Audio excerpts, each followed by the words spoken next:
Bueno, y esta es mi idea. Primero hablar sobre las justificaciones para regular, o sea, por qué habría una ley universitaria en primer lugar. Luego, si es que la regulación puede cumplir su propósito, en términos generales, obviamente porque la norma tiene, o sea, 200 artículos, no voy a comentar cada uno. Luego, voy a decir que la norma no puede cumplir con sus propósitos, pero luego voy a decir que además de no cumplir con su propósito, tiene unos efectos adversos no previstos. Y luego voy a comentar brevemente acerca de posibles alternativas a la ley. Espero hacer todo esto si es que me acuerdo, si no regresaré a la primera diapositiva. El primer tema es la justificación para regular. Entonces, comenzamos con un tema de arranque, que es que existe esta idea generalizada de que a las universidades en Perú les va mal, que el mercado universitario es un mercado fallido, no en el sentido de que tiene fallas, sino que las universidades son de muy mala calidad en general. Y esta idea, yo no puedo decir que sea cierta o falsa, pero justamente ese es mi punto. Creo que nadie en Perú lo puede hacer. O sea, a pesar de que todos creemos que es una verdad, y a punto de haber sido repetida se ha convertido prácticamente en un dogma, y cualquiera que diga lo contrario está equivocado de frente. Y esto en sí mismo es un problema, porque luego esta verdad de perogrullo se toma como una justificación para la regulación por sí misma. Entonces, si yo digo, la educación en Perú, la educación terciaria en Perú, en verdad no sabemos si le va bien o mal, de acuerdo a cualquier indicador que sea relevante, eso de por sí ya quitaría cualquier justificación para regular ese mercado. ¿Y según yo, en qué se está basando la gente? Creo en su percepción personal, en haber conversado con un taxista que según ellos de repente había estudiado una carrera en una universidad y luego dijeron, ah, mira, conocí un taxista que era abogado o que era, no sé, cualquier otra carrera. Por lo tanto, las universidades en Perú les va muy mal, necesitamos una ley universitaria. Y esto, o sea, que yo entendería que pueda ser el razonamiento de una persona que no tiene poder de decisión sobre el tema, ni en general está demasiado involucrado en la política, es un problema cuando es la justificación para un congresista, ¿no? Un congresista también cree esta misma verdad de perogrullo que probablemente cree en la mayoría de nuestra población. Entonces yo les digo, no vengo acá a defender que a todas las universidades de Perú les va bien, lo que digo es que nadie sabe, ¿no? O sea, en Perú hay más de 100 universidades. ¿Cuántos de ustedes conocen alguna de esas universidades en detalle? O sea, siquiera esta. O sea, ¿cuántos de ustedes saben cuál es el promedio de empleabilidad de esta universidad? ¿O cuánto ganan? ¿Cuál es el retorno por estudiar en la Universidad Católica? Y menos aún, ¿cuál es el retorno por estudiar en la Universidad de Lima o la UPC o peor aún, en una universidad de provincia? ¿Cuántos de ustedes han visitado esas universidades? ¿Han estudiado en esas universidades? ¿Conocen a profesionales de esas universidades de manera tan representativa como para que puedan hacer un juicio acerca del promedio? Probablemente ninguno de ustedes. O sea, salvo que alguno de ustedes sea un bicho raro que por algún motivo se ha paseado por 150 universidades en Perú y le ha preguntado a cada uno de los 20.000 egresados de esas universidades cuánto gana, y luego lo ha puesto en cuadros y los ha comparado. Ninguno de ustedes sabe, antes de decir, las universidades en Perú son una porquería. Y sin embargo, lo dicen. O sea, no necesariamente ustedes, me refiero en general la población. Entonces, un primer punto es que en este caso hay que admitir el desconocimiento. O sea, hay que admitir que no sabemos antes de opinar sobre la calidad de las universidades. Eso solamente era un punto preliminar. O sea, yo les diría que aún asumiendo que la calidad de las universidades es baja, cosa que no sabemos, aún asumiendo ese supuesto problema, la baja calidad de una determinada industria no es una justificación para regularla, salvo que tengamos una meta distinta a la eficiencia en algún lugar, que en este caso por lo menos no se ha articulado de manera adecuada. O sea, por ejemplo, independientemente de que hayan o no fallas de mercado, por ejemplo, yo podría argumentar que necesitamos fuerzas armadas, pero eso, o sea, puede tener que ver con un tema geopolítico, o sea, no necesariamente por un tema económico. En este caso, o sea, se trata de decir que hay un tema económico detrás. Sin embargo, o sea, la baja calidad por sí misma no es un tema económico, o sea, no es una falla de mercado. Una falla de mercado, por ejemplo, sí es la simetría informativa. Pero en este caso, vamos a ver que uno, tampoco hay evidencia sobre eso, y dos, el tipo de regulación que se está haciendo no es un tipo de regulación adecuado para solucionar un problema de asimetría informativa.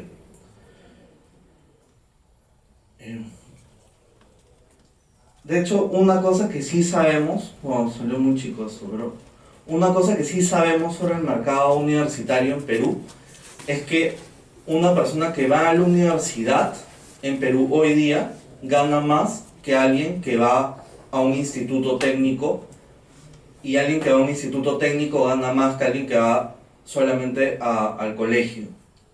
Eso es algo que sí sabemos en términos agregados. O sea, sabemos que si la gente en Perú va a cualquier universidad, en promedio, como tendencia, va a ganar más que alguien que no va a la universidad. Lo cual es algo bastante intuitivo en este caso, y de hecho la realidad es compatible con la intuición en el caso de Perú. Si alguien va a la universidad, gana más plata que alguien que no va a la universidad. Eso es lo que sí sabemos sobre las universidades en Perú. Lo que no sabemos es en qué universidad se gana tanto y en qué universidad se gana menos o más. Luego, bueno, ya pasando al siguiente punto, o sea, admitiendo nuevamente, cosa que yo no admito, pero admitiendo que tenemos un buen motivo para regular, porque, o sea, en este caso, como voy a argumentar luego, no hay un problema de fallas de mercado, la calidad por sí misma no es un motivo para regular, y más allá de eso hay un tema de desconocimiento, aún de la calidad que serviría de sustento para regular. Aún dejando todo eso de lado, digamos que la ley universitaria está bien y que sí teníamos un buen motivo para regular. ¿Cuál es el tipo de normas que nos ofrece la ley universitaria? Por ejemplo, una obligación para que los decanos y rectores de las universidades tengan doctorados. Y obviamente yo no me opongo a esta ley por motivos personales. O sea, de hecho ya escucharon la reseña al comienzo y Astrid ya les contó que soy candidato a un doctorado. Entonces esta ley probablemente incluso me va a beneficiar. O sea, yo no lo hago por un tema personal ni por un tema de la universidad donde trabajo o las universidades donde trabajo, que no van a tener problemas al cumplir esta norma. Lo veo como un tema general de política del Estado. O sea, ¿en qué podría ayudar a un rector o un decano tener un doctorado? O sea, ¿lo va a hacer un mejor decano o lo va a hacer un mejor rector? O sea, yo les digo, por un lado, soy una persona que conoce de cerca el trabajo de las universidades porque trabajo a tiempo completo en una. Por otro lado, estoy haciendo un doctorado. Luego, tengo experiencia en ambos ámbitos. Y yo no puedo hacer en mi cabeza un match entre hacer un doctorado y administrar una universidad. O sea, el trabajo de rector o de decano es un trabajo de administrador, no es un trabajo académico. No estás mejor equipado para hacerlo porque tengas un doctorado. El doctorado es para investigar. Luego, de manera similar se dice que, por ejemplo, no pueden haber cursos que tengan más de 50% de horas online. Nuevamente, o sea, que una clase sea presencial necesariamente es mejor a que no sea presencial, o para ir incluso a otra norma, la obligación de tener que tener un título del tema que tú estás enseñando. O sea, por ejemplo, tienes que ser abogado para poder enseñar en una facultad de Derecho. O sea, como ya les dijeron también, yo estudiaba en una universidad en Estados Unidos, que, bueno, de hecho está en el top 10 de las mejores universidades del mundo, y en esta universidad el 50% de mis profesores no eran abogados. Entonces que, bueno, y además el decano no tenía un PhD. Entonces, qué están queriendo decir, y yo puedo decir lo mismo acerca de cualquier otra top 10 en Estados Unidos. O sea, que ellas están haciendo mal las cosas. O sea, por ejemplo, o sea, Berkeley está mal que derecho corporativo me lo haya enseñado un economista, o que derecho procesal me lo haya enseñado alguien que estudió ciencias políticas. O sea, eso está mal. O sea, si la ley universitaria se aplicara en Estados Unidos, también tendrían que reformar Berkeley y decirles que están haciendo mal las cosas y que cambien. O sea, esa es la ley universitaria. O sea, no es una discusión abstracta sobre si el Congreso debe o no hacer algo para mejorar la calidad de las universidades. O sea, si miran artículo por artículo van a encontrar ese tipo de normas. Luego hace la parte, o sea, ya les dije que esta ley, o sea, no puede cumplir sus propósitos porque, o sea, no vas a volver mejor una universidad porque prohíbes, por ejemplo, la educación a distancia, o no vas a volver mejor una universidad porque obligas a los rectores a tener doctorados. Ese es el primer punto. O segundo punto, pero el tercer punto incluso va más allá, que es que no solamente no pueden mejorar la calidad, sino que se podría argumentar que incluso va a ser peor en el futuro. ¿Por qué? O sea, y tomen el ejemplo, o sea, dos de los casos que ya les he dicho. La educación a distancia. De hecho, hace pocas semanas, un grupo de profesores de la Universidad del Pacífico fuimos a España, al Instituto de la Empresa, que es, de acuerdo a los rankings, el mejor MBA virtual del mundo. O sea, la educación blended del mundo. Y acá nos dieron un curso acerca de cómo diseñar cursos blended, o sea, que sean como virtuales, digamos. Fue una súper buena experiencia. Fueron varios de profesores que son de los mejores de la Universidad del Pacífico, incluyendo, por ejemplo, el jefe del Departamento de Economía y así. Luego regresamos a Lima, entusiasmados, y dijimos, vamos a armar un MBA blended que pueda llegar a provincias en Perú, porque la Universidad del Pacífico no tiene demasiada presencia en provincias. Y cuando lo estábamos diseñando, alguien vino y dijo, oye, pero por si acaso esto no puede ser porque la ley universitaria dice que no puede haber 50, que tiene que ser por lo menos 50% presencial. Entonces, todo ese esquema que estaban diseñando simplemente no puede existir. O sea, la ley lo prohíbe. Entonces, o sea, estoy poniendo un caso concreto, pero esto es posible imaginar en abstracto cómo es que una ley que fija estándares, o sea, por ejemplo, todos los cursos tienen que tener 50% de horas presenciales, una ley que uniformiza, o sea, como la imagen que les pongo ahí, el efecto que tiene no es elevar la calidad, es suprimir la innovación. O sea, si yo quiero innovar en el futuro y hacer un curso distinto, que sea 100% virtual, con una tecnología que hoy día no se ha inventado, por ejemplo, no puedo porque la ley universitaria me lo impide. O si en Perú descubrimos lo que ya descubrieron en Estados Unidos en los 70s y antes incluso, que es que los cursos de derecho o de otras disciplinas muchas veces son mejor dictados por personas que han estudiado otras carreras. Si inventamos esa tecnología, entre comillas, en nuestras facultades, tampoco la podríamos aplicar porque la ley universitaria prohíbe a alguien de otra carrera enseñar en una facultad distinta a la suya. Entonces vemos como, o sea, no solamente va a tener esta ley ningún efecto en lo que sea que quiera conseguir en elevar la calidad que tampoco conocemos, sino que además puede retrasar el desarrollo de las universidades. Y además, un punto adicional en relación a esto, el efecto contrario que tiene la ley universitaria, es que yo puedo medir la calidad de la educación terciaria en un país en base a dos variables. Una variable es efectivamente qué tal le va en, no sé, por ejemplo, publicación en journals extranjeros, etc. Esa es una variable que digamos que es la calidad de la universidad. Pero la otra variable es el acceso a la universidad. O sea, yo tengo que unir las dos variables para recién ahí saber qué tan bien le va a un país en temas de educación terciaria. Si un país, por ejemplo, tiene solamente Harvard, le va a ir excelente en calidad. Pero ¿qué pasa si solo tiene esa universidad? O sea que, imagínense que 10.000 personas en ese país estudian en la universidad.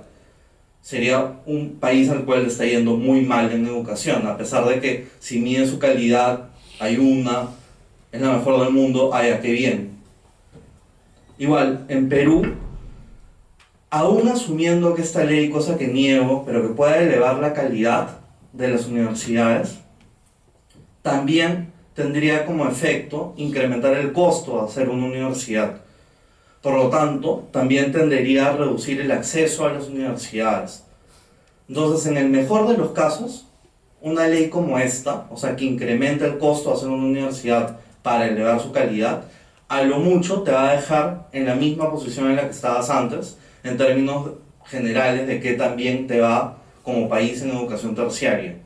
Porque cualquier aumento que tenga en el índice de calidad va a tener una reducción, asumiendo que no hay subsidios de por medio en el acceso a las universidades.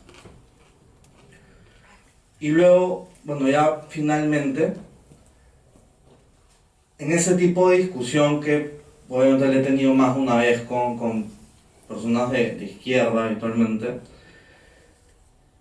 en ese tipo de discusión a veces sale la idea de, y entonces ¿qué alternativa das? O sea, y yo en verdad no creo que tenga que dar ninguna alternativa, porque, o sea, no es que para que la ley universitaria sea mala yo tengo que buscar una alternativa mejor a la ley universitaria. La alternativa podría ser tranquilamente que no haya ley universitaria, y ya. Pero digamos que si me forzaran a decir una alternativa, yo antes que uniformizar a las universidades, pondría un examen de salida a las universidades que uniformicen. Por ejemplo, algo similar a lo que se hace en la Bar Association.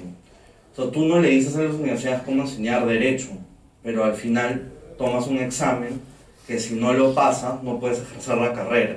Entonces de esa manera no le estás diciendo tienen que tener decano, no pueden estudiar online, no pueden enseñarte a alguien que sea de otra carrera. Lo que te está diciendo es tienes que pasar un examen y ya tú ves cómo haces para pasar ese examen. Esa me parece en todo caso una aproximación que es menos reñida, por decirlo de alguna manera, con la libertad económica y que por lo tanto apoyaría, pero digamos, si de mí dependiera, en realidad lo que haría sería no solamente no sacar la ley universitaria, sino sacar cualquier otra traba que haya para la creación de una universidad, y de esa manera incluso se podría solucionar el problema hipotético de la externalidad, de externalidades y asimetría informativa supuestamente asociadas a la universidad. ¿Por qué? Porque si yo digo que hay asimetría informativa asociada a las universidades, la mejor manera de solucionar eso, en este caso en particular, es mediante la experiencia. O sea, si yo puedo probar distintas alternativas, de hecho me va a ir mejor que si es que es mucho más difícil crear una universidad, va a haber mucho menos competencia en el mercado y yo solo voy a tener las mismas alternativas de siempre. Entonces, aun si admitimos que existe un problema de asimetría informativa, el libre mercado en este caso es mucho mejor remedio para ese supuesto problema que ponerles trabas y uniformizar a las universidades. Que como ya dije, ya para terminar, no solamente no soluciona el problema de calidad, sino que además puede reprimir la innovación y generar mayores problemas de calidad que los que supuestamente quería solucionar. Gracias.